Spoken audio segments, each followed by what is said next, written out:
Saludos cordiales, muy buenas noches. Gracias por acompañarnos. Este es el programa Hora 25. El índice de riesgo país para Ecuador fue en promedio durante la primera quincena de abril de 708 puntos. Después de las elecciones, ese riesgo aumentó 92 puntos básicos. Ecuador tiene la evaluación más baja del continente, solo superada por Venezuela. Me refiero a riesgo país. El Fondo Monetario Internacional pronostica un crecimiento de la economía para América Latina. Hay buenas noticias, diríamos, para la región. Únicamente Ecuador y Venezuela continuarán con una recesión en su economía. Según el FMI, Ecuador y Venezuela serán los países de la región con crecimiento negativo en este 2017. Por su parte, las autoridades nacionales y la CEPAL plantean que durante el presente año habrá una mejoría, que las condiciones van a mejorar. El escenario político de transición abre interrogantes sobre dos aspectos sustanciales: la deuda y el déficit fiscal. El gobierno que termina el 24 de mayo deja un país que requiere cirugía extrema, cirugía mayor. Las cifras sobre endeudamiento son opacas y las iniciativas van en dirección de refinanciar lo que más se pueda de esa deuda. Se deberá revisar el rol del Estado en la economía. Para ello habrá que ver qué planes hay de inversión, qué bienes pueden ser enajenados y qué otras actividades pueden entrar en aquellos que se denomina alianzas público-privadas. El aparato productivo nacional requiere señales claras, seguridad jurídica y certezas tributarias. Vamos a hablar de estos temas y nuestros invitados aquí en el estudio de Teleamazonas son las siguientes personas. Mauricio Pozo, exministro de Finanzas. También nos acompaña Víctor Hugo Villacrés. Él fue director del Instituto Ecuatoriano de Seguridad Social. Está con nosotros también Luis Espinosa.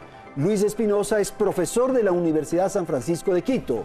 Y nos acompaña Marcelo Varela. Él es profesor de la Universidad Central del Ecuador y también profesor del IAN. Gracias entonces por acompañarnos. Martina. Buenas noches a todos y bienvenidos a Hora 25.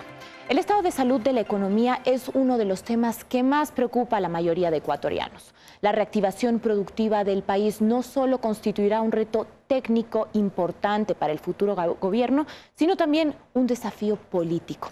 Si bien la economía ecuatoriana sufrió un deterioro notable en el 2015 y 2016 que afectó a la cantidad y calidad de empleo disponible, hoy el gobierno habla de una recuperación certera.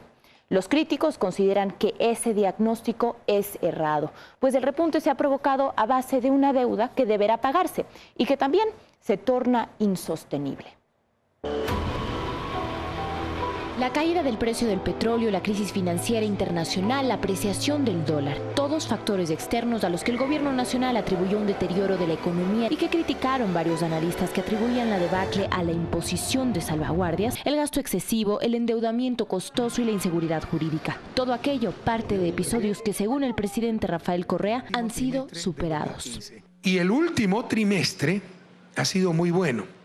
Hemos crecido un total de 1.7% con respecto al trimestre anterior. Del 2016 empezamos a crecer, técnicamente salimos de la recesión. El último trimestre del 2016 crecimos 1.5% con respecto al último trimestre del 2015. Resultados que este analista económico considera parte de una política proactiva del gobierno que ha logrado lo siguiente. Que el resultado que se presenta no tenga, digamos, correspondencia con lo que inicialmente habían previsto los organismos multilaterales, como el Fondo Monetario, que hablaba de menos 4,5%. Pero José Hidalgo de Cordes considera que esa política ha sido una de endeudamiento agresivo, que no arroja buenas noticias. Sería una buena noticia si estuviera explicado por un crecimiento de la actividad, es decir, que el sector productivo generó más empleos y por lo tanto los hogares pudieron gastar más.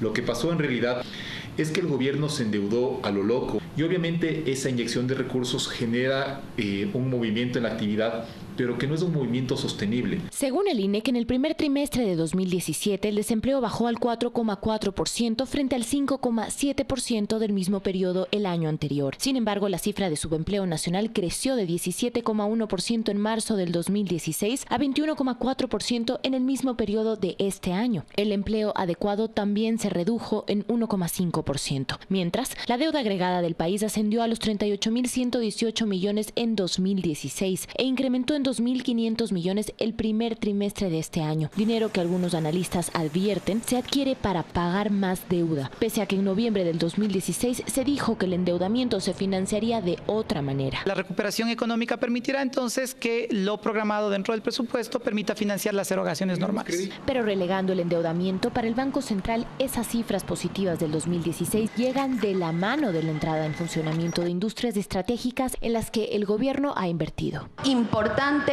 es el tema de la refinación. Su tasa de crecimiento interanual fue de 17,6% y en el anual 45,9%. También nos creció el tema de la electricidad y anualmente tenemos un crecimiento importante de 7,9%.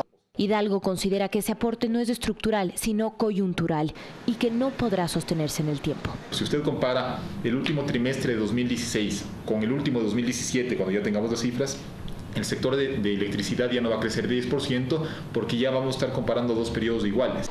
La espina dorsal de la economía, es decir, industrias que aportan el 42% del Producto Interno Bruto, continuaron su deterioro en el último trimestre de 2016 y también lo hizo la calidad del empleo.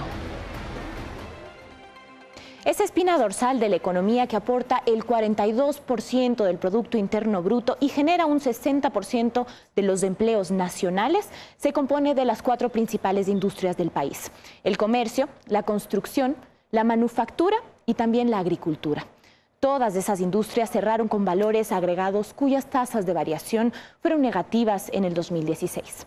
En el caso del comercio, esa tasa de variación fue de menos 1,1%. En cambio, en el campo de la construcción fue de menos 8,9%. En manufactura, sin contar con la refinación petrolera, la variación fue de menos 0,5%. También podemos hablar de la agricultura, donde la variación fue de menos 0,8%. Repuntaron, en cambio, de manera notable, industrias a las que el gobierno ha invertido mucho capital. Este es el caso de la refinación de petróleo, por ejemplo. Generó un valor agregado cuya tasa de variación fue del 45,4% en 2016. También podemos hablar del suministro de electricidad y agua. Ahí el repunte fue del 7,9%.